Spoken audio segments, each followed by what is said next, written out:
El trabajo de Verónica Quiroga, muy extenso,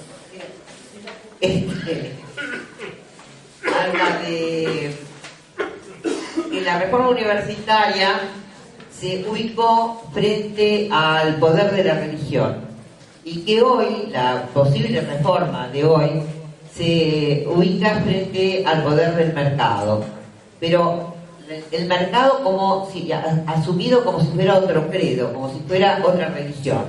Cita respecto a Walter Benjamin, que cuando dice que el capitalismo de hoy es como una religión, menciona las tendencias, las teorías acerca de del capitalismo académico y del capitalismo académico colonial, y se centra en plantear el carácter cuasi empresario no dije el título, ahora lo voy a decir porque es bastante largo, el carácter cuasi empresario de la universidad de hoy.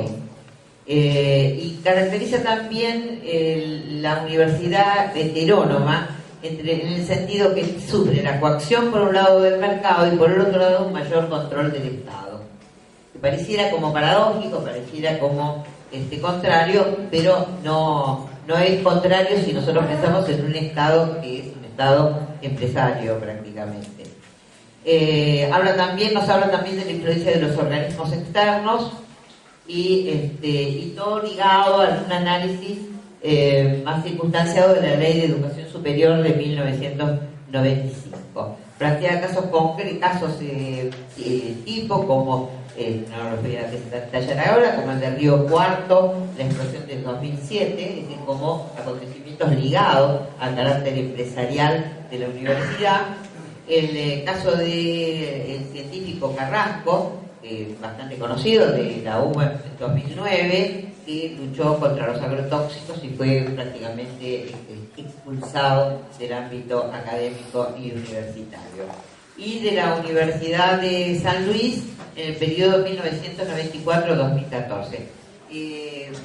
Voy a leer ahora el título, en el final, que es muy interesante, y dice: El mono que descendió del hombre, notas sobre la empresarialización de la universidad pública de la heteronomía.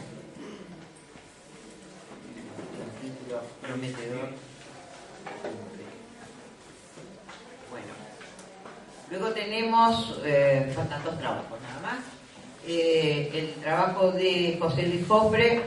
El trabajo de Jofre es sobre universidad y pueblos originarios, deuda centenaria. José Luis nos habla de los pueblos originarios y la pobreza. Es decir, la relación entre pueblos originarios y la pobreza.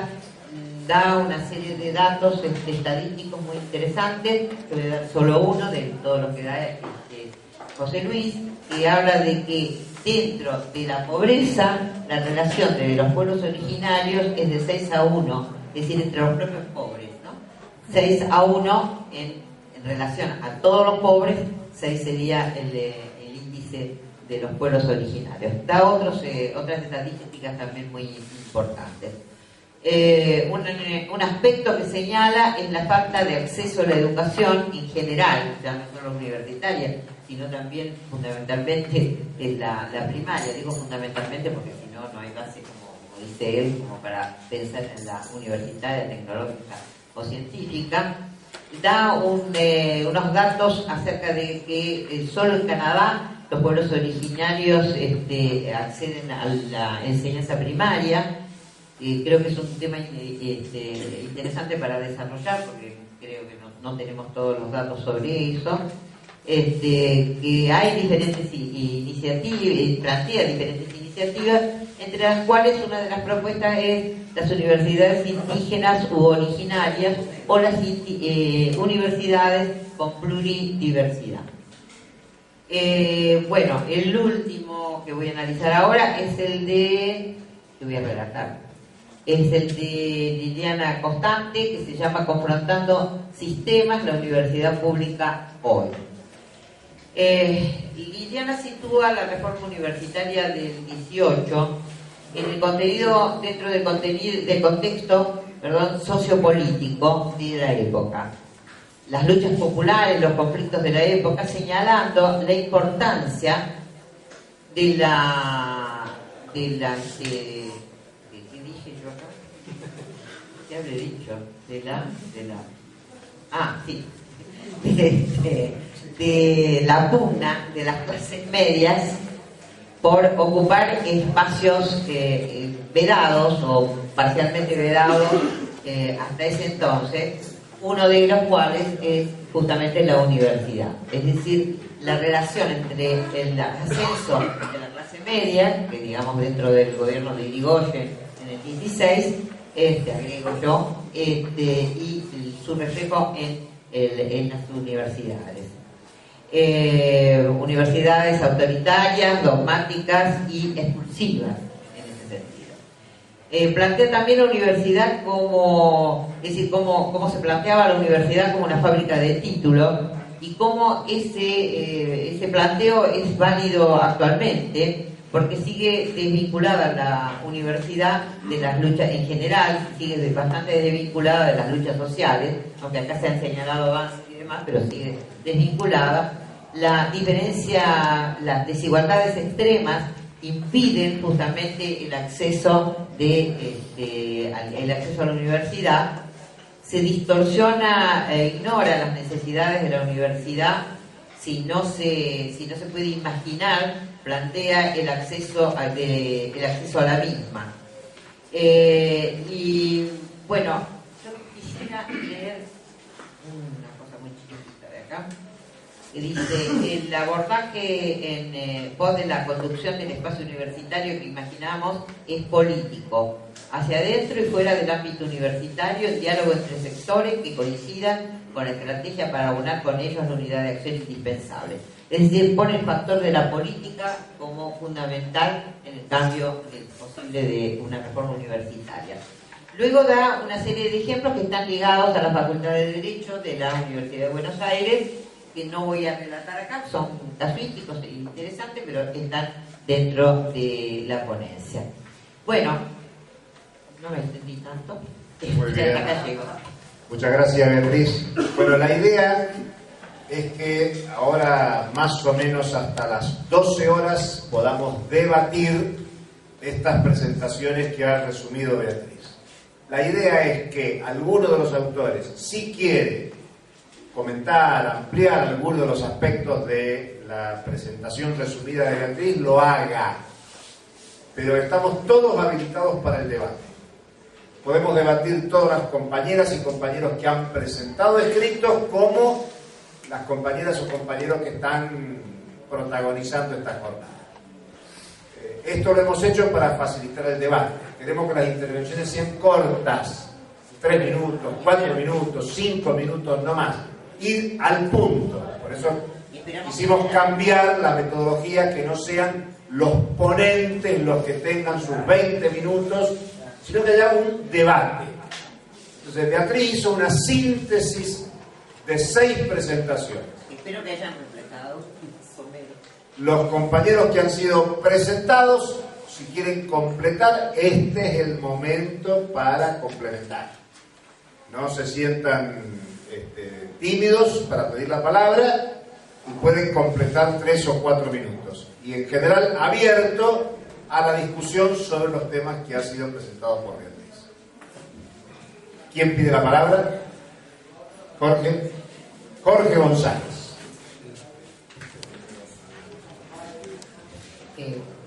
Quiero hacer una pequeña ampliación, nada más muy cortita, con respecto a mi trabajo, en donde siempre me preocupó el tema de las personas que son protagonistas del momento, si realmente están viendo que esa realidad que están viviendo en ese momento va a influenciar en generaciones futuras.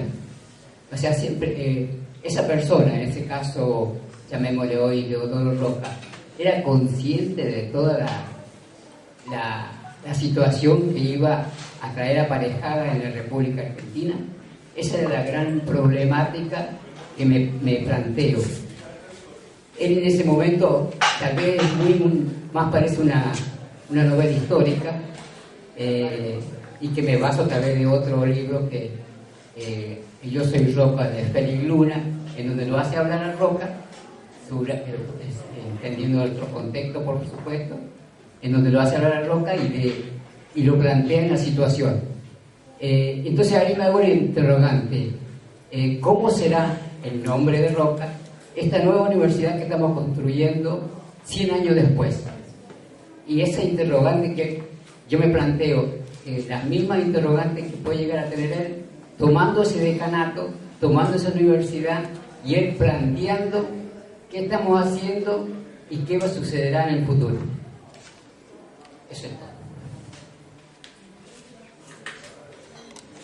¿Alguno de los autores que fueron reseñados? Vivi. No muy exhaustiva, pues. ¿No? ¿Claudia? Bueno, simplemente fue muy exhaustiva, pero quería hacer una aclaración que por ahí en el resumen, nosotros con Rosita, que ella es coautora, trabajamos los protocolos al interior de la Universidad Nacional de San Luis, fundamentalmente, protocolos que tienen que ver con la prevención y con la sanción hacia la violencia de género, que en San Luis de alguna manera los estamos estrenando, en donde como ADU hemos participado de manera activa en la plasmación de los mismos. En relación al protocolo, y esa es la corrección que quería hacer nada más, de la Facultad de Ciencias Humanas, no es que no tenga perspectiva de género, porque se gesta y surge en ese lugar. En donde decimos nosotras que carecen de perspectiva de género es los profesionales hacia dónde llegan las denuncias, que son fundamentalmente los de asesoría jurídica. Y ese es una limitación bastante importante a la hora de hacer el trabajo, porque nos encontramos, en el caso de San Luis, hay una sola abogada mujer, el resto son varones, y no sería tanto el problema si son varones o mujeres, sino la ausencia de la perspectiva de género. En este momento, la Facultad de Ciencias Humanas es quien está ejecutando, no solo formalmente, este protocolo, con sus limitaciones, porque como decimos en el trabajo, no hay un dinero disponible para ello. Y el que se aprobó en el Consejo Superior el año pasado, en el 2017, en septiembre, es una aprobación formal hasta el momento. No se ha ejecutado, no cuenta con recursos económicos y estamos pidiendo la aplicación del mismo. Y con esto termino. Nos parecía muy importante con Rosita incorporar la perspectiva de género a este debate a 100 años de la reforma, en donde creemos que la problemática de género no puede estar ausente en medio de estos debates. Luego hay todo un abanico para abrir, es una problemática que nos aqueja a todos y a todas, y que como la universidad en gran parte está ausente, desde el sindicato, Rosita es la secretaria de género de ADU, con la que yo colaboro codo a codo, ese espacio hoy por hoy lo está cubriendo el sindicato, ¿no? Nosotros recibimos denuncias para acompañamiento de violencia de género al interior de la universidad, de compañeras docentes, y también muchísimo de violencia laboral, que hoy por hoy es una deuda que la universidad tiene. Estamos trabajando y pensando cómo gestar un protocolo para las denuncias de violencia laboral, que es un temazo, un gran tema o dos grandes temas al interior de las universidades públicas. Sí, y también decir que en el marco de los 100 años nos costó encontrar, digamos, otro trabajo que, sí, en otro trabajo anteriormente presentado, buscamos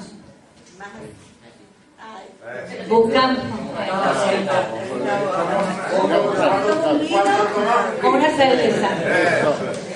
Bueno, no, así como Claudio está marcando el tema de un tipo de violencia, una de las formas de violencia que nosotros vemos en lo cotidiano que nos viene aconteciendo a las mujeres, sí también remarcar que en este marco también una de las cuestiones que hace 100 años había, no, las mujeres era muy difícil el ingreso a la universidad. Fíjense que entre la mayoría de libros que uno estudió y dio clases en la universidad, no hablaban de mujeres. Sin embargo, las mujeres sí participaban. sí venía participando de tres décadas antes de 1918, y en el contexto de la reforma participaban mujeres, sobre todo tenían que ver con diversas facultades de medicina, farmacia, y nos costó mucho encontrar quiénes eran. Y hay unos estudiantes de historia, de comunicación, que sin nombre investigaron, también invisibilizadas, ninguneadas, como todavía hoy sigue pasando, que se llamó, una de ellas, Prosperina Paraván.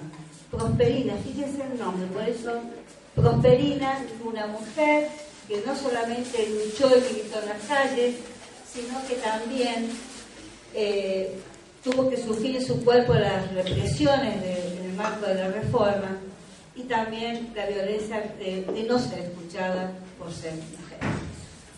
Muy bien. Bueno, hola a todos y todas.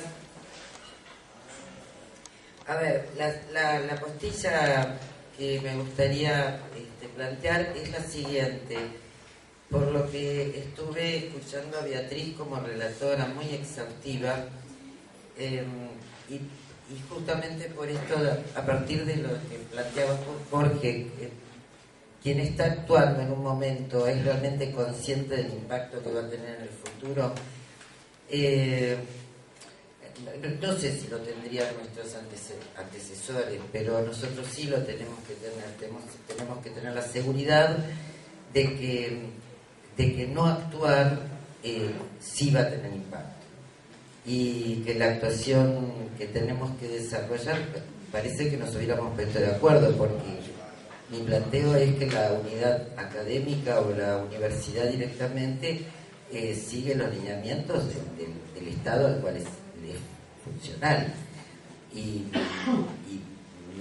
me enanco todo el trabajo particularmente en esta relación, por un lado universidad-sociedad, y por otro lado universidad-estado, estado-sociedad, y por ende poder, y obviamente lo económico, el sistema socioeconómico, y resulta que TESTA trabaja, entre otras cosas, la parte de los honorarios de los consejeros, plus lo económico.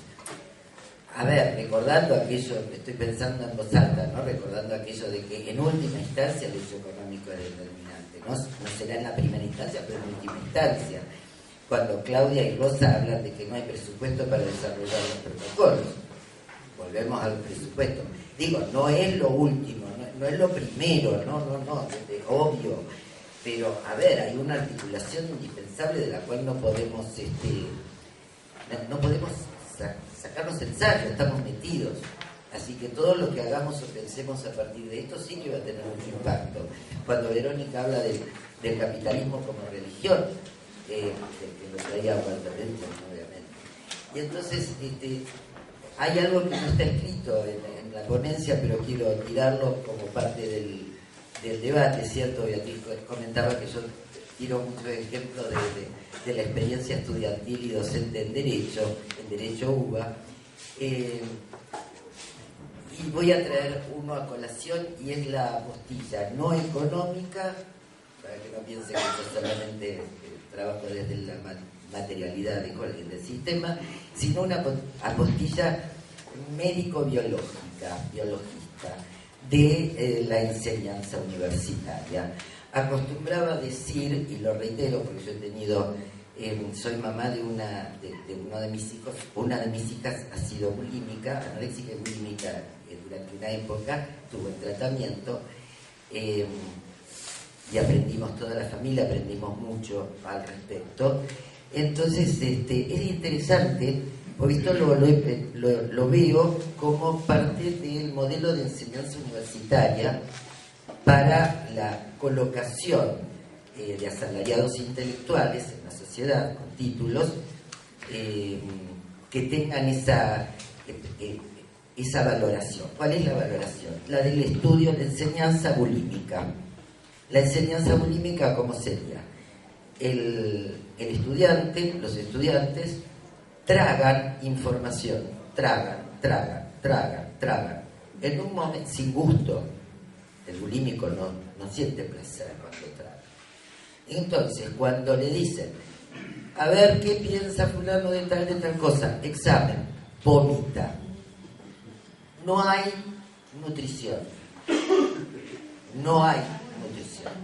Segundo, la bulimia no es enfermedad de la persona que la padece. La persona que la padece es un producto social. O sea, en el acto educativo de tono, de proyecto bulímico, estamos involucrados, docentes, investigadores, funcionarios, estudiantes, todo en un maravilloso círculo de arancelamientos, subsidios y desesperación por salir de la facultad y tener plata. Nutrición no hay. O sea que sí, yo en ese sentido creo que todos estamos acá y estamos conscientes de que lo que hagamos, no hagamos y hasta hagamos mal, porque tenemos el derecho de equivocarnos en nuestros modelos, va a impactar y debe impactar. ¿Cómo vamos? No. Hasta luego, gracias. Bueno, gracias por este evento.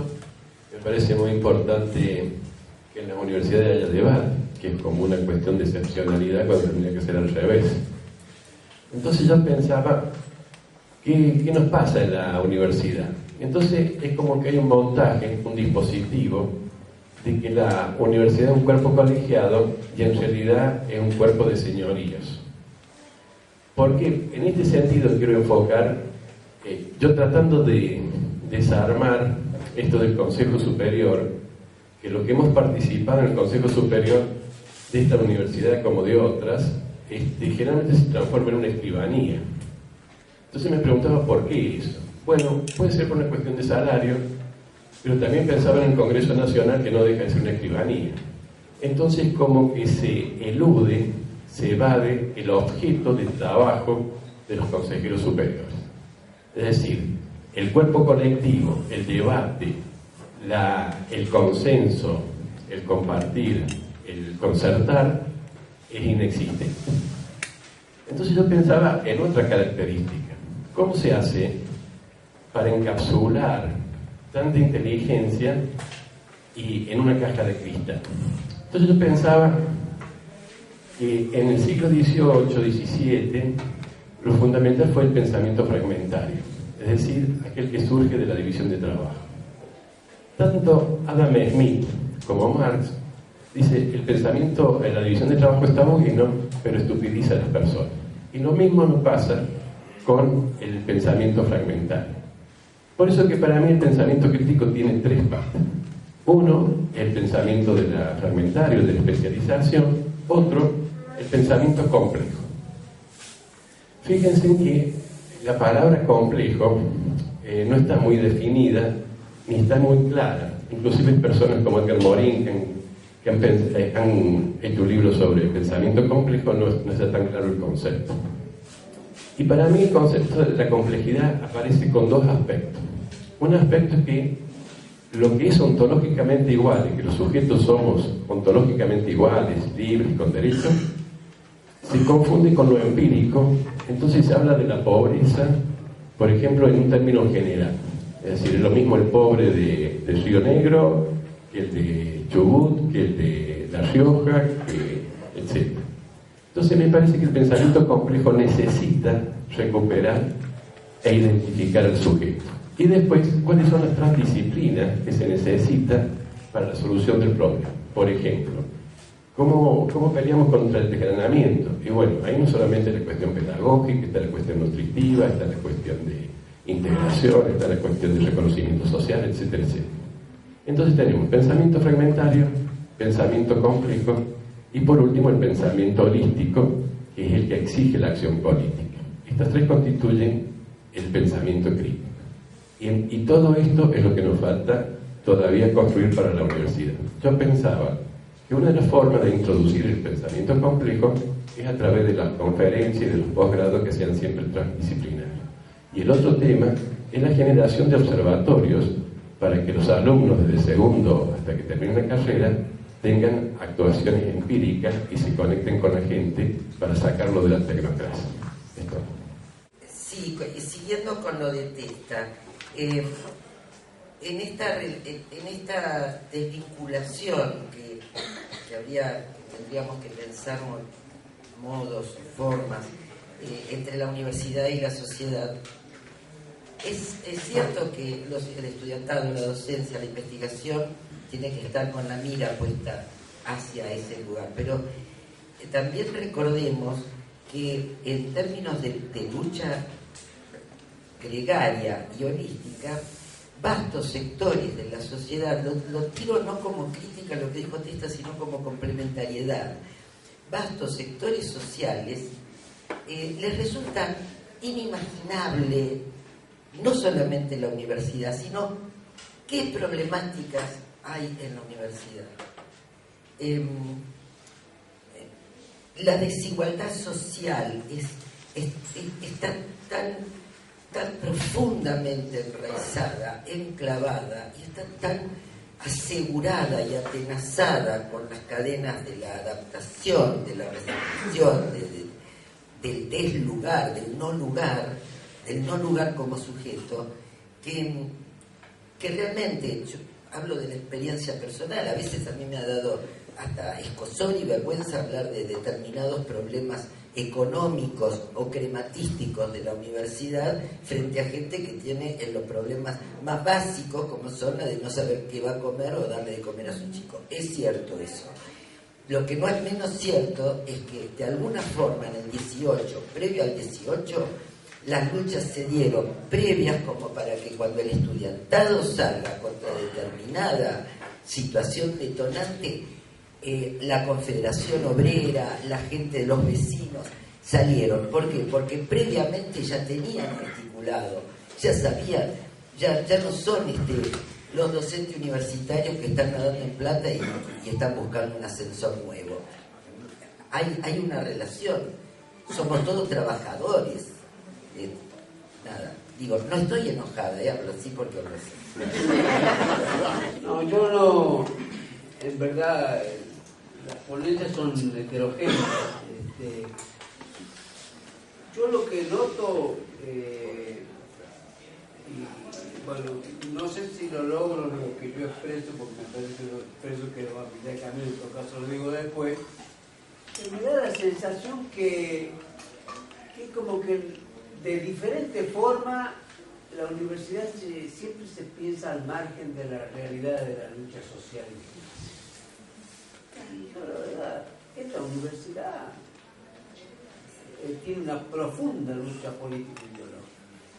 Y la tuvo la del 18 y tuvo la posterior, la universidad que algunas cosas comprendió y otras cosas no comprendió del peronismo, y la tuvo la universidad desarrollista y hasta la derrota. Yo soy parte de la derrota de nuestro proyecto de liberación en la universidad del 73-74. O sea, no, a mí me parece que si nosotros no podemos explicitar un poco cuál es la profunda lucha ideológica que hay interna, es muy difícil hablar del debate de la universidad. Pasan los consejos superiores, yo soy secretario general del gremio docente universitario de Río Cuarto muchos años, así que pasan los consejos superiores, pasan los consejos directivos, pero de diferentes formas. La pregunta básica es: ¿cómo han hecho hasta el día de hoy las clases dominantes para tener el control de la universidad? Esa es la pregunta. En todo caso, la respuesta. Porque hubo una universidad masificada en la década del 60 y la respuesta neoliberal ha resuelto la masificación incorporando la mercantilización, porque uno la mercantilización la puede ver solamente del lado del negocio, pero no la ve desde el lado de la respuesta política. Es la respuesta política para resolver el problema de una masificación que podía transformarse en una universidad de masa, cosa que en la cabeza de ningún pensador capitalista está. Por esto digo, yo simplemente quisiera mirar un poquito el tema de la lucha política, y agrego a esto, Julio lo puede decir.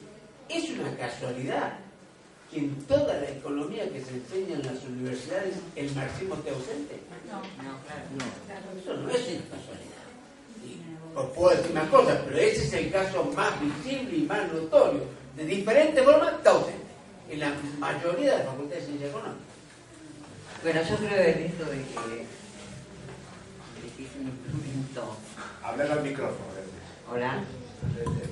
Sí, no, pero si no te pones así, no. Así.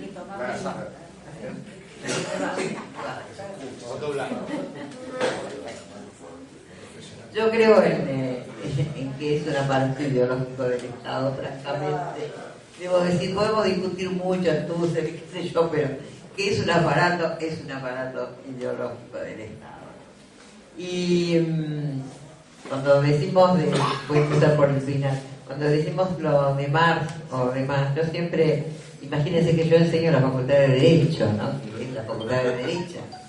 En general, en todo el país, en la UBA, cada vez más, ¿no?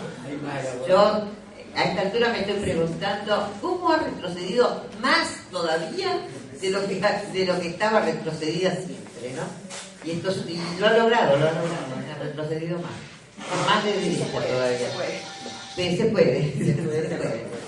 Y yo le planteo a los estudiantes que cuando yo doy Marx, lo doy por Marx. Pero cuando yo doy los liberales, también lo doy por los liberales. Yo doy por Hayek, los neoliberales. Y yo doy Locke por Locke. Y no como hacen los liberales en la Facultad de Derecho, que dan Marx por fulano de tal que es pariente de Locke. Aunque hayan pasado muchos siglos, yo quiero decir que está en la corriente liberal y desde el liberalismo critica a Marx. Obviamente, yo también hago críticas, pero cuando les doy bibliografía les doy en directo. Es decir, que nosotros somos más amplios, en el pensamiento crítico somos más amplios que lo que es la enseñanza hegemónica. Pero yo quería decir otra cosa.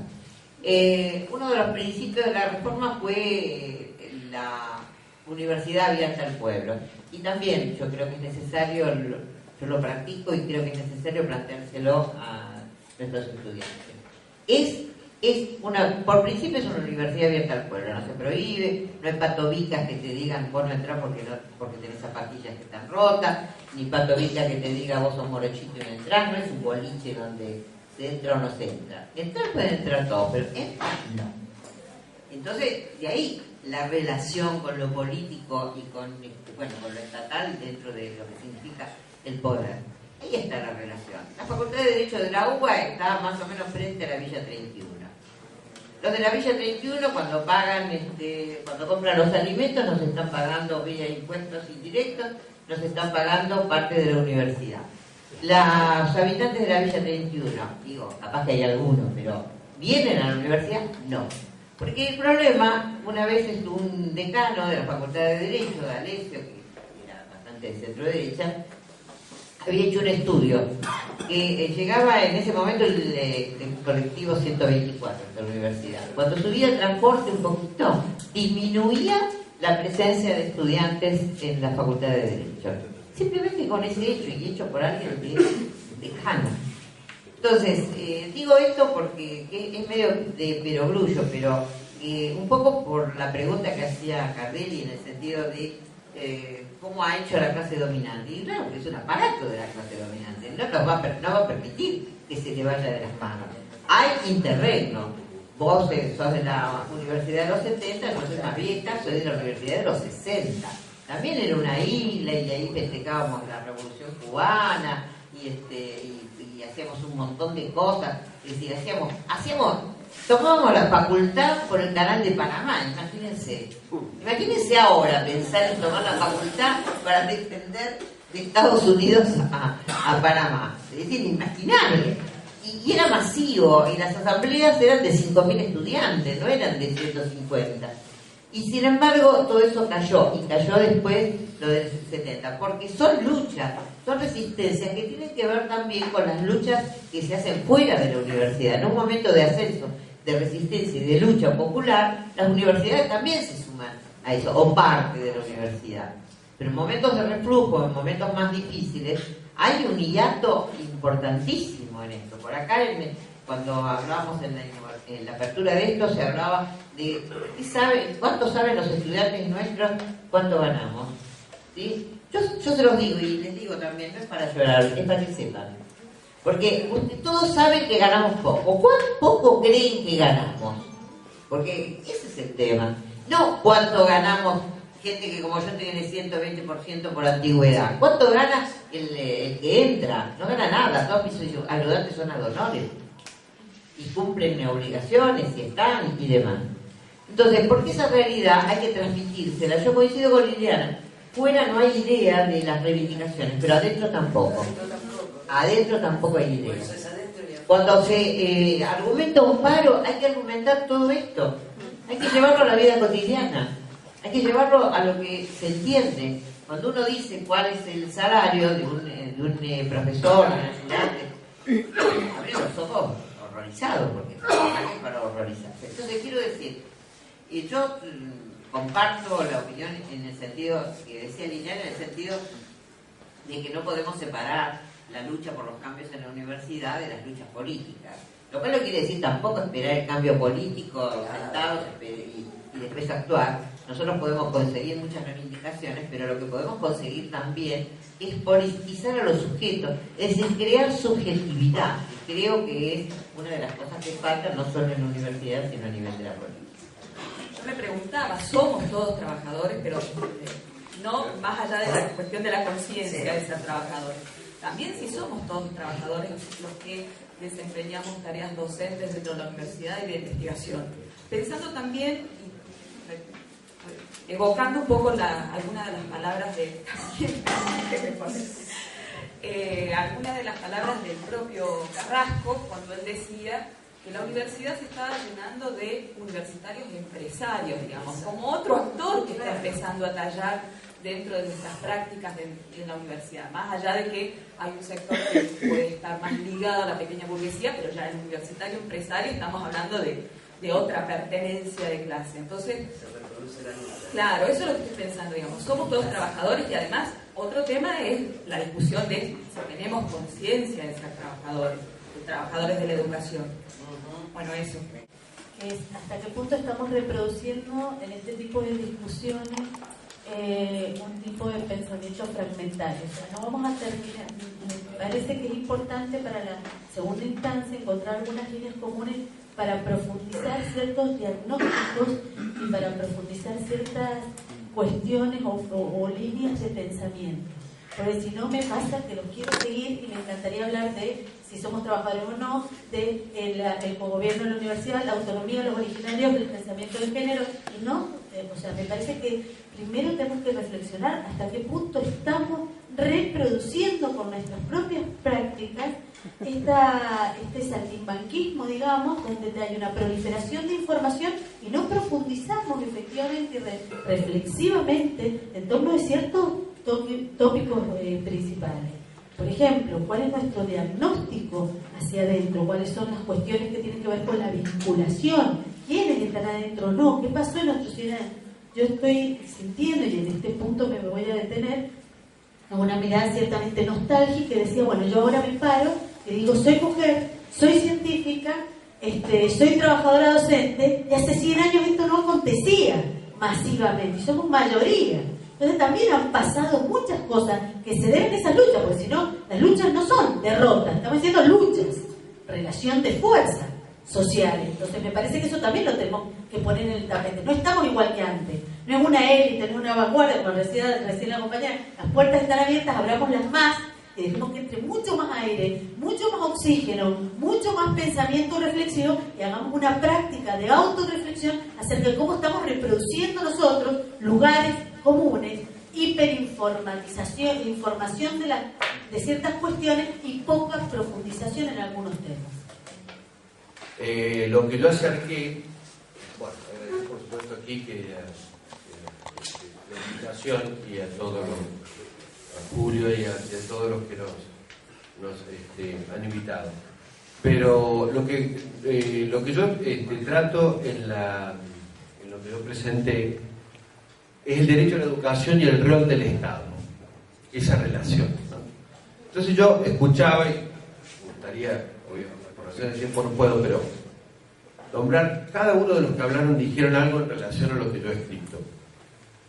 Ahora voy a tomar arbitrariamente, dijera aquí, que lo que dijo Liliana, y esa relación que hizo entre Estado, universidad y sociedad, y lo que acaba de decir Raquel, Perdón, Verónica. Beatriz. La tercera, sí. Claro, Beatriz, En este caso, porque pedí la palabra en ese momento porque no quería hablar muy lejano a lo que vos acabas de decir. En relación a que la universidad abierta al pueblo y no entran todos, y los pobres con sus impuestos financian la universidad.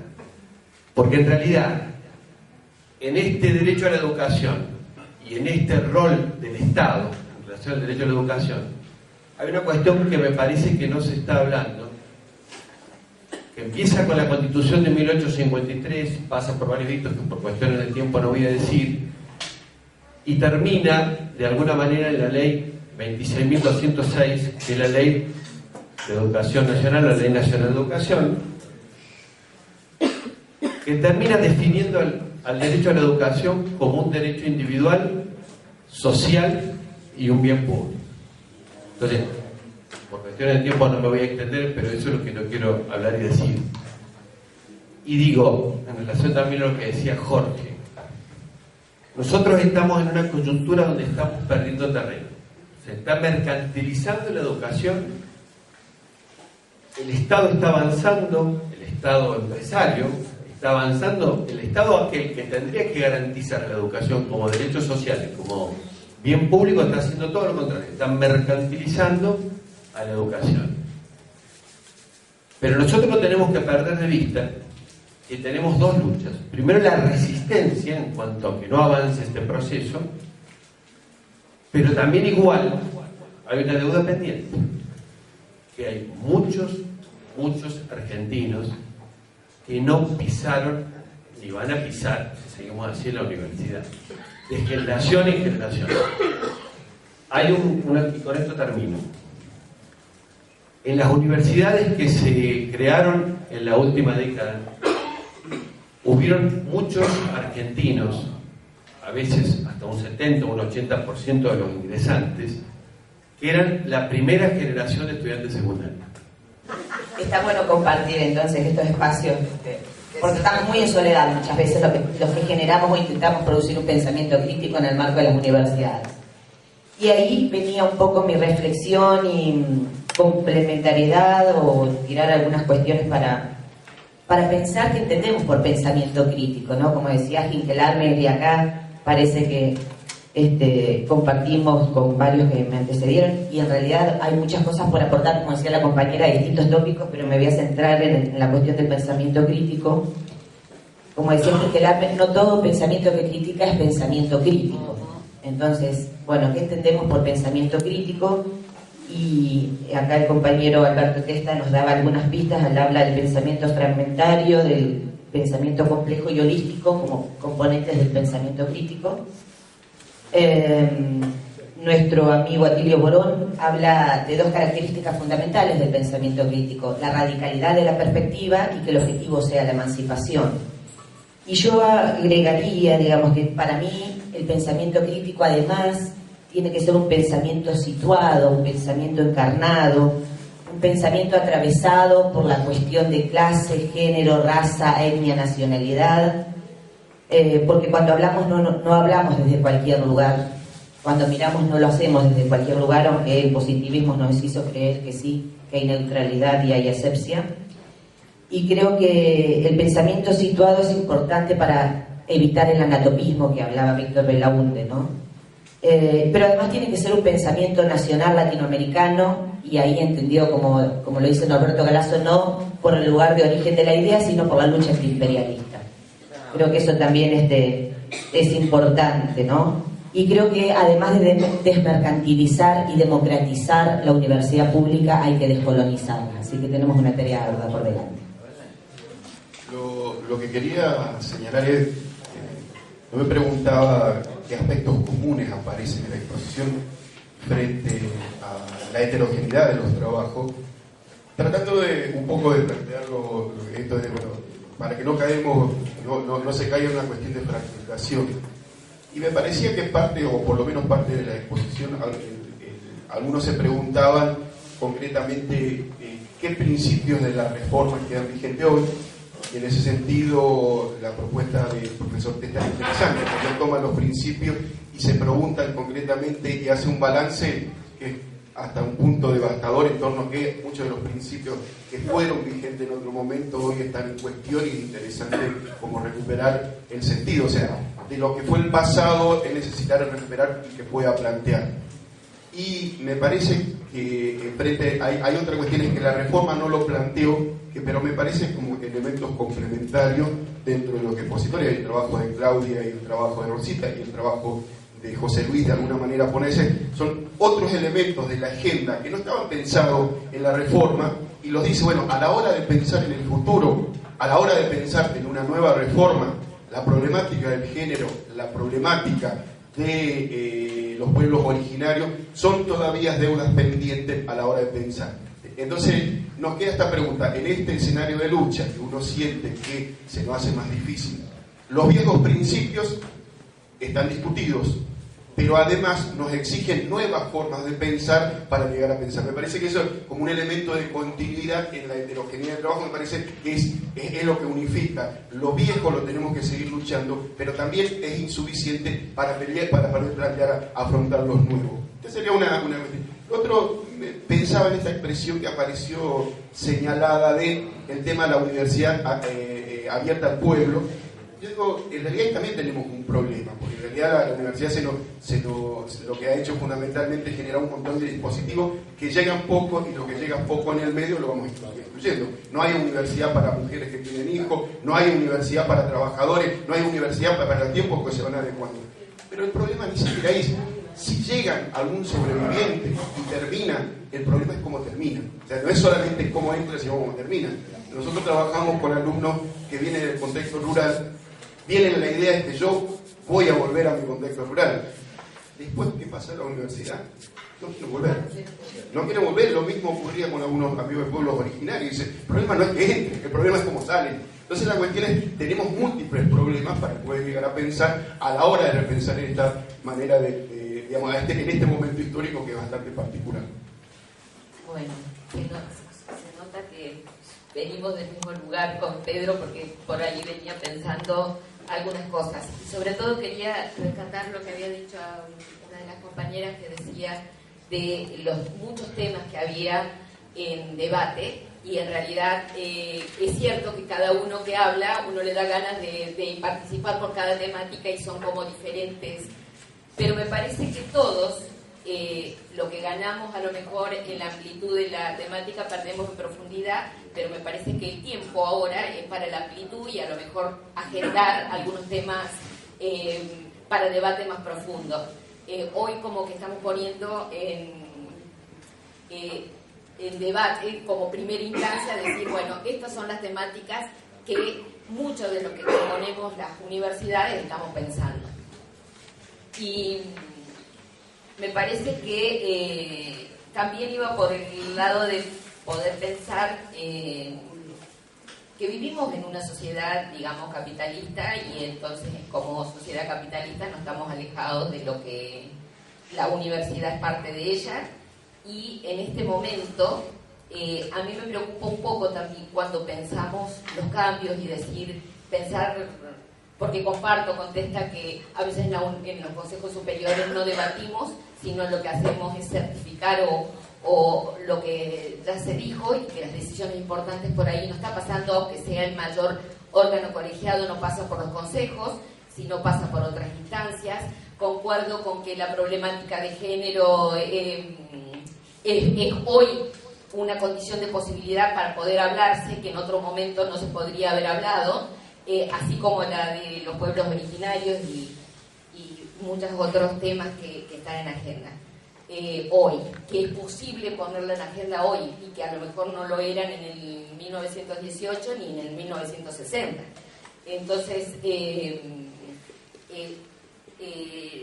me preocupa un poco en el contexto en el que estamos, porque en realidad la mayoría de los que estamos acá vamos a estar de acuerdo, vamos a poder pensar, y a lo mejor poder pensar en una universidad, pero la mayoría que está en las universidades no piensa igual. Es más, es una lucha que la tenemos que dar en el interior de cada universidad, E incluso acá han hablado del proyecto de práctica sociocomunitaria que la facultad apostó como idea política en intentar tener otra relación con la comunidad. Sin embargo, cuando vamos a analizar el presupuesto en el Consejo Directivo, el único ítem cuestionado fue el que le diéramos plata al Centro de Prácticas Sociocomunitarias. Entonces, como que a veces es difícil al interior, digamos, tenemos como dos cosas, me parece importante. Una es que se señalan lo que nos pasa al interior, y otro, como parte de esta sociedad total en que está derechizada, poder, digamos, debatir. Y la verdad que estar en un lugar, a veces uno se siente en el lugar que yo les puedo compartir lo que uno siente, a veces se siente cómplice de ciertas cosas, desde un lugar de decano, digamos, se siente cómplice de algunas cosas, a veces se siente frustrado y a veces se siente con la posibilidad de... Y bueno, en ese debate todos estamos, me cuesta expresarlo, pero es como que sentimos que a veces vamos, me encanta estar acá porque a veces creo que me refresca las ideas, digamos, porque a veces uno en la gestión también es el hacer, y en ese hacer perdemos el horizonte a veces de poder repensar para dónde hacer. Gracias.